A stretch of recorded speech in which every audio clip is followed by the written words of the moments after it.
नमस्कार दोस्तों, मेरा नाम है अर्पित सिंह और आप देख रहे हैं मेरा YouTube channel prime sky view. उम्मीद करता हूँ आप सब लोग अच्छे होंगे, स्वस्थ होंगे, घर पर ही होंगे।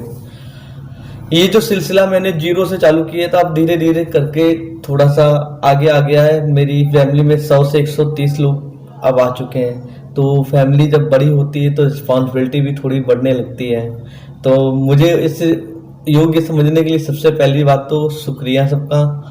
और मैं जो ये कंटेंट बना रहा हूँ इससे भी अच्छा आगे चलकर बनाऊंगा, लेकिन अभी कुछ इशू है, जैसे बजट का इशू है। कोरोना काल की वजह से सभी लोग कमजोर हो चुके हैं इकोनॉमिकली ढंग से, तो उन्हीं में से मैं भी आता हूँ। लेकिन वो दिन भी आएगा जब मैं आपको इससे भी अच्छा कंटेंट दूंगा। बट अभी जो दे रहा हूँ वो आपको जेन्युइन कंटेंट दे रहा हूँ। भले अगर आप इग्नोर करें मेरे बैकग्राउंड को, तो उसके अलावा और कोई कमी तो नहीं है, क्योंकि चेहरे में क्या रखा है, चेहरा तो आज है तो कल भी रहेगा, जैसा है वैसे ही रहेगा। लेकिन बात आती कंटेंट की, कंटेंट जैसा मैं आज दे रहा हूँ उससे भी अच्छा आगे भी दूंगा, लेकिन जो आज दे रहा हूँ वो भी अच्छा ही कंटेंट दे रहा हूँ। इसको आप पूरी वीडियो देखिए, अगर आपको वीडियो लगे तो। अब आते हैं मुद्दे पे। अभी हमारी जो सीरीज चल रही है 12 ज्योतिर्लिंग जी की यात्रा की सीरीज, उनमें से मैंने आपको 6 ज्योतिर्लिंग की यात्रा की सीरीज की वीडियो बनाकर दिखा चुका हूं। अब ये आपकी वीडियो आ रही 7वें नंबर की, जिसका नाम है ओमकारेश्वर ज्योतिर्लिंग। बाबा ओमकारेश्वर ज्योतिर्लिंग मध्य प्रदेश के खंडवा जिले में स्थित है, जो कि सबसे रेलवे करीब निकट का रेलवे स्टेशन है ओमकारेश्वर रोड। लेकिन ये ओमकारेश्वर रोड ज्योतिर्लिंग इस समय जो रोड है, ये स्टेशन है, ये अभी बंद चल रहा है। कारण ये है कि अभी वहाँ उस स्टेशन की जो पटरियां हैं उनका चौड़ीकरण या नवीनीकरण का काम चल रहा है, तो इस वजह से वो स्टेशन लाइन बंद है, जिसे खंडवा रतलाम लाइन भी बोलते हैं हम लोग। तो फिर आती कि कैसे पहुंचे। तो भारत का जो सबसे जाना माना रेलवे स्टेशन है मध्य प्रदेश में ही, इंदौर रेलवे स्टेशन। इंदौर से खंडवा या खंडवा कहें या तो ओमकारेश्वर ज्योतिर्लिंग कह दें, इंदौर से ज्योतिर्लिंग तक की जो दूरी है वो मात्र 82 किलोमीटर तक की दूरी है।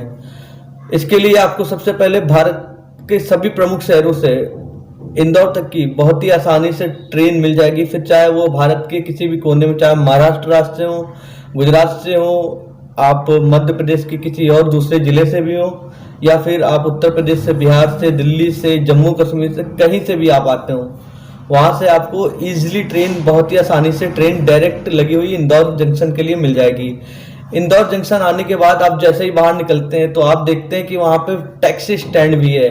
टैक्सी स्टैंड वाले आपको 2500 से 3000 रुपए चार्ज करेंगे आपको ओमकारेश्वर ज्योतिर्लिंग पहुंचाने के लिए। लेकिन मैं आपको ये रिकमेंड करूंगा कि हमें, जो कि बजट ट्रैवलिंग कर रहे हैं, तो उसके लिए हम अपना बजट को ध्यान रखते हुए हम जो मध्य प्रदेश की टूरिज्म या मध्य प्रदेश परिवहन निगम की जो बसें हैं उनकी सहायता लेनी चाहिए। और ये बसें आपको ओमकारेश्वर ज्योतिर्लिंग के लिए लगी ही मिलती हैं, इसके लिए आपको ज्यादा इंतजार नहीं करना पड़ता। चलिए आइए बताता हूँ कि वो बस अब आपको कहाँ मिलेंगी। जैसे ही आप इंदौर स्टेशन से बाहर निकलेंगे, वहां से लगभग 2 किलोमीटर, मुश्किल से 2 किलोमीटर दूर, वहां पे एक सरवटे बस स्टैंड है। सरवटे बस स्टैंड में जाएंगे आप। सरवटे बस स्टैंड में जाने के बाद आप ऑटो के द्वारा जाएंगे। ऑटो वाला आपको 20 रुपए लेकर सरवटे बस स्टैंड के पास छोड़ देगा। वहां पे आप आराम से टिकट काउंटर के पास जाइए, उनसे कहिए कि मुझे जाना है ओमकारेश्वर ज्योतिर्लिंग, तो वो वहां पे आपको ओमकारेश्वर जाने वाली बस में बैठाल देंगे, जिसका किराया, अगर आप ऑर्डिनरी बस से जा रहे हैं तो ऑर्डिनरी बस का 150 रुपए। उसके बाद सेमी ऑर्डिनरी बस का जो है वो आपका आएगा 200 से 300 रुपए के बीच में, और वॉल्वो बस का तो किराया 800 से 1000 रुपए के बीच में आएगा। लेकिन हम बस से, ऑर्डिनरी बस की मैं बात कर रहा हूँ, उसमें आप 130 वाली बस टिकट ले लीजिए। यही आपकी 130 वाली टिकट आने और जाने की लगेगी, तो आपका 260 रुपए एक आदमी का पड़ेगा आने और जाने का। इंदौर से ओमकारेश्वर ज्योतिर्लिंग आने का 130, और ज्योतिर्लिंग से इंदौर वापस स्टेशन तक जाने का 130 रुपए पड़ेगा। तो आप ज्योतिर्लिंग पहुंच गए हैं। तो ज्योतिर्लिंग के बारे में आपको सबसे पहले बता दें, ये जो ज्योतिर्लिंगेश्वर पहुंचने के बाद आपको ओमकारेश्वर बस स्टैंड से नर्मदा नदी के पास जाना पड़ेगा। नर्मदा नदी को गोमुख नदी भी बोलते हैं, क्योंकि जो ओमकारेश्वर है मंदिर है वो नर्मदा नदी के पास ही स्थित है। उसके बाद मैं आपको ये बता देना चाहूंगा कि जो ओमकारेश्वर मंदिर है उसे एक और नाम से ममलेश्वर महादेव मंदिर के नाम से भी जाना जाता है, ज्योतिर्लिंग के नाम से भी जाना जाता है। अब आप वहां पहुंचने के लिए सबसे पहले आप जैसे ही बस स्टैंड उतरेंगे वहां पे बहुत सारे ऑटो वाले खड़े मिल जाएंगे आपको मंदिर या जो मैंने बताया गोमुख नर्मदा गोमुख तक पहुंचाने के लिए। तो आपको मात्र 10 रुपए लेंगे। 10 रुपए लेके मंदिर स्थल के करीब ही आपको वहां पे उतार देंगे। उसके बाद सबसे पहला काम बनता है, आप इतनी दूर से आए तो जाहिर सी बात है कि तुरंत आएंगे तुरंत भागेंगे भी नहीं, तो एक रात तो कम से कम रुकेंगे। उसके लिए आपको सबसे पहले रुकने का स्थान ढूंढना होगा। इसके लिए मैं आपको रिकमेंड करूंगा कि जैसे कि आपने मेरी पिछली वीडियो देखी है नासिक त्र्यंबकेश्वर जी ज्योतिर्लिंग जी की यात्रा, वहां पर मैंने आपको बताया था रुकने के लिए गजानन स्वामी भक्त निवास जैसे वहां पर बना है, वैसे ही उन्हीं की एक ये शाखा यहाँ पर भी है गजानन स्वामी भक्त निवास की, जो कि आपको ओमकारेश्वर मंदिर के पास थोड़ा सा पैदल ज्यादा 100 मीटर चलने के बाद ही वहां पे आपको भक्ति निवास दिख जाएगा। उसके बाद नर्मदा रिजॉर्ट है, वो लेकिन थोड़ा सा बहुत ज्यादा महंगा है, आप वो आपके बजट पे अलाउ करता है। उसके बाद बहुत सारे प्राइवेट होटल्स भी हैं।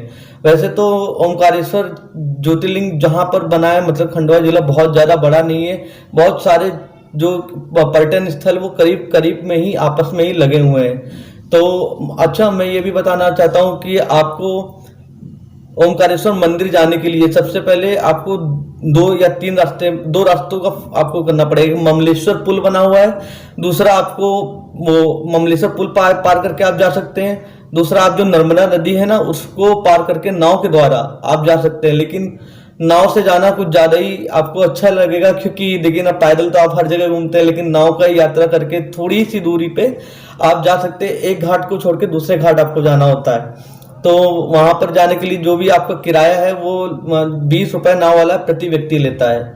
20 रुपए लेकर आपको उस पार भगवान ओमकारेश्वर ज्योतिर्लिंग जो है वहां के मंदिर के पास छोड़ देगा। ये जो मंदिर है वो 5 मंजिला इमारत में बनी हुई है।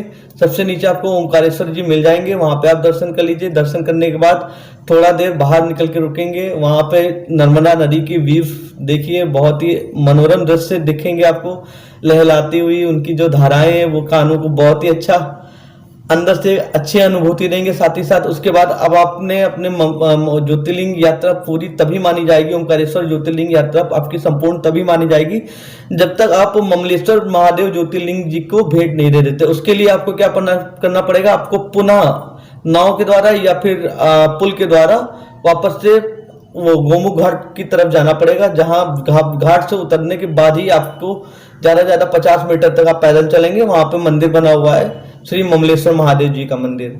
उस मंदिर में आप दर्शन ले लीजिए। तो ये हो गया कि आप कैसे पहुंचे और दर्शन कैसे करें। उसके बाद सबसे दूसरा ऑप्शन आता है कि वहां पर खाने की कैसी सुविधा है। खाने की देखिए, यूं तो बहुत सारे प्राइवेट होटल्स भी हैं जो आपको नॉर्मल थाली से लेकर लग्जरी थाली तक आराम से प्रोवाइड करा देंगे, लेकिन अगर आप बजट में ट्रैवलिंग कर रहे हैं और हिसाब से मतलब अपने खर्चा करना चाहते हैं तो उसके लिए भी सुविधा है। वहां पर लंगर चलता है जिसका नाम है, तो वहां पे जो ओमकारेश्वर ज्योतिर्लिंग के पास वहां का प्रसादालय है, भोजन प्रसादालय, जिसका नाम ही है ओमकारेश्वर भोजन प्रसादालय। तो वहां का जो दोपहर का भोजन मिलेगा वो आपको 20 रुपए में मिलेगी। कभी सब्जी पूरी, कभी दाल चावल, तो कभी रोटी दाल चावल या कुछ अलग अलग व्यंजन बना करते हैं। और शाम को प्रत्येक रात को 10 रुपए में आपको खाना मिलेगा। वहां पे 10 रुपए में खिचड़ी ही खिलाई जाती है और खाना वाकई बहुत स्वादिष्ट है। मैंने क्योंकि खुद खाया हुआ है इसलिए मैं आपको बता रहा हूँ, खाना बहुत ज्यादा स्वादिष्ट है।